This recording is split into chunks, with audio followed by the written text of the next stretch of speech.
BRS BJP పార్టీని నమ్మే స్థితిలో ప్రజలు లేరని గజ్వేల్ మండల కాంగ్రెస్ పార్టీ అధ్యక్షులు మల్లారెడ్డి అన్నారు. సిద్దిపేట జిల్లా గజ్వేల్ మండలం బయ్యారం గ్రామంలో ఇంటింటి ప్రచారంలో మెదక్ పార్లమెంటు ఇన్ఛార్జి నిడికొండ శ్రీనివాస్తో కలిసి ఇంటింటి ప్రచారం నిర్వహించారు. ఈ సందర్భంగా వారు మాట్లాడుతూ కాంగ్రెస్ పార్టీ మెదక్ ఎంపీ అభ్యర్థి నీలం మధు గెలుపు కోసం ఇంటింటి ప్రచారం నిర్వహించడం జరిగిందని, ఏ ఇంటికి వెళ్లినా కాంగ్రెస్ పార్టీకి ఓట్లు వేస్తామని హామీ ఇస్తున్నారని, పేదల సంక్షేమం కాంగ్రెస్ పార్టీకి సాధ్యమని, బీజేపీ బీఆర్ఎస్ పార్టీలను నమ్మే పరిస్థితుల్లో ప్రజలు లేరని, బీసీ సామాజిక వర్గానికి చెందిన నీలం మధు గెలుపు ఖాయమని ధీమా వ్యక్తం చేశారు. ఈ కార్యక్రమంలో కాంగ్రెస్ పార్టీ నాయకులు, కార్యకర్తలు తదితరులు పాల్గొన్నారు. సర్పంచులు, మాజీ ఎంపీటీసీలు, పార్టీ కార్యకర్తలు, కాంగ్రెస్ నాయకులు ఇంటింటి ప్రచారంలో భాగంగా బయ్యారంలో తిరుగుతున్న సమయంలో ప్రజలు ఏమంటున్నారంటే, రేషన్ కార్డు లేవు, ఇండ్లు లేవు, 10 ఏళ్ళుగా పరిపాలన చేసిన బీజేపీ బీఆర్ఎస్ పార్టీలు ఇండ్లు ఇవ్వలేదని చెప్తుర్రు.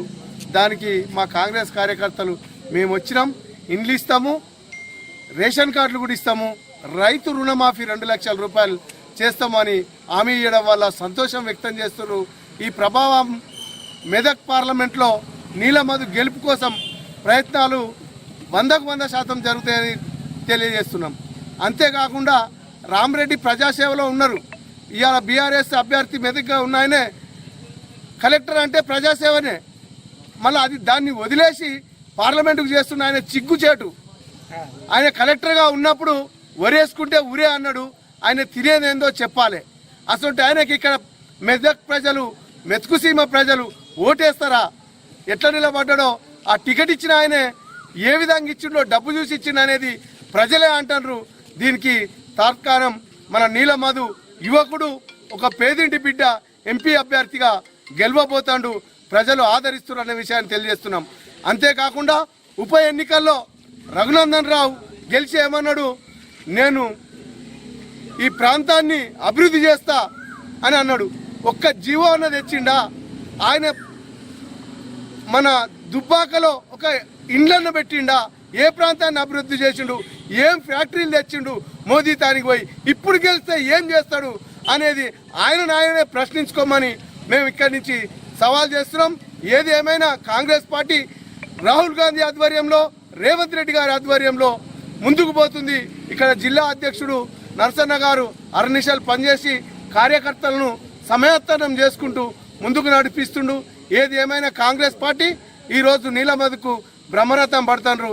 ఇక్కడి కార్యకర్తలు అనునిత్యం చేతి గుర్తుకు ఓటేయమని చెప్పుకుంటూ ముందుకు సాగుతున్నారు. వాళ్ళందరికీ హృదయపూర్వకంగా కాంగ్రెస్ తరఫునుంచి నరసన్న గారి ఆధ్వర్యంలో మన ఎంపీ నీలం మధు గారి తరఫున మేము పోయిన సండే ఆదివారం నుంచి స్టార్ట్ చేసినాం. గజ్వేల్ కాన్స్టిట్యున్సీ గజ్వేల్ మండలం నుంచి మేము ప్రతి విలేజ్ పొద్దున మూడు విలేజ్లు, సాయంత్రం 3 విలేజ్లు ప్రచారం చేసుకుంటా మంచి స్పందన ఉన్నది.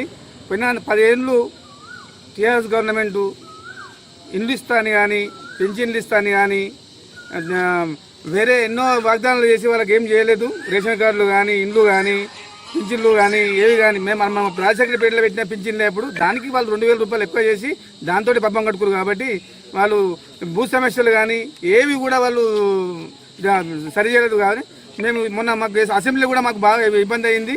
మాకు ఓట్లు వేయలేదు, వాళ్ళకి బాగా నమ్మించి వాళ్ళే వేయించుకుని ఇప్పుడు ఈసారి మేము ప్రతి విలేజ్ పోతే మంచి స్పందన ఉన్నది. మాకు రేషన్ కార్డులు లేవు, మాకు ఇండ్లు లేవు, మాకు ప్రతి భూ సమస్య కూడా మాకు ఇక్కడ దగ్గరనే సమస్యగా మారింది. ధరణిలో కూడా బాగా ఇబ్బందులు ఉన్నాయి. మేము ఖచ్చితంగా ఈసారి కాంగ్రెస్ గవర్నమెంట్ వచ్చింది కాబట్టి కాంగ్రెస్కి ఎంపీకి మేము ఓట్లేసి ఖచ్చితంగా మేము మెజార్టీ ఇస్తామని చెప్పి ప్రతి విలేజ్లో కూడా వాళ్ళు ప్రజలు అనుకుంటున్నారు. ఈరోజు బయ్యారం విలేజ్ కూడా వచ్చినాం. ఇవల్ల బయ్యారం విలేజ్లో కూడా మేము సర్పంచ్ ఉన్నప్పుడు గ్యాస్ బోర్డులు కానీ, రేషన్ కార్డులు కానీ, పెన్షన్లు కానీ, హౌసింగ్ ఇల్లు కానీ కొన్ని 100 హౌసింగ్ ఇల్లు పెట్టినాం ఇక్కడ బయ్యారం కాడ. అప్పటి నుంచి ఇప్పటిదాకా ఏం చేసింది కూడా లేదు. రేషన్ కార్డులు కూడా అవే రేషన్ కార్డులు. మళ్ళీ పుట్టినోళ్ళకి పిల్లలు కూడా వాళ్ళ పెళ్లిలోకి వచ్చారు. వాళ్ళకు కూడా ఇప్పుడు ఏమి అలా పేర్లు కూడా వాళ్ళు అడగాలేదు. ఇల్లు డబుల్ బెడ్రూమ్ అని చెప్పి పబ్బం కట్టుకొని 2 సార్లు వాళ్ళు 2 టర్మ్ 10 ఏళ్ళు వాళ్ళు ఓట్లు ఇప్పించుకొని కూడా ఒక ఇల్లు ఇచ్చిన పాపం కూడా లేదు. మళ్ళీ మేమే గవర్నమెంట్ వచ్చింది కాబట్టి మేమే ఇల్లు ఇస్తాను కానీ, పింఛన్లు ఇస్తాను కానీ, రేషన్ కార్డులు ఇస్తాను కూడా మేమే ఉన్నాం. ఖచ్చితంగా మేమే ఇస్తాం కాబట్టి ఖచ్చితంగా మాకు ఓట్లేమని చెప్పి మేము తిరిగినాం. ఖచ్చితంగా వాళ్ళకి మంచి స్పందన ఉన్నది. ఓట్లేస్తారని చెప్పి మాకు బాగా ఆశ ఉన్నది. ఖచ్చితంగా మళ్ళీ వాళ్ళు ఓట్లేసి మాకు మంచి మెజార్టీ ఇస్తారని చెప్పి మాకు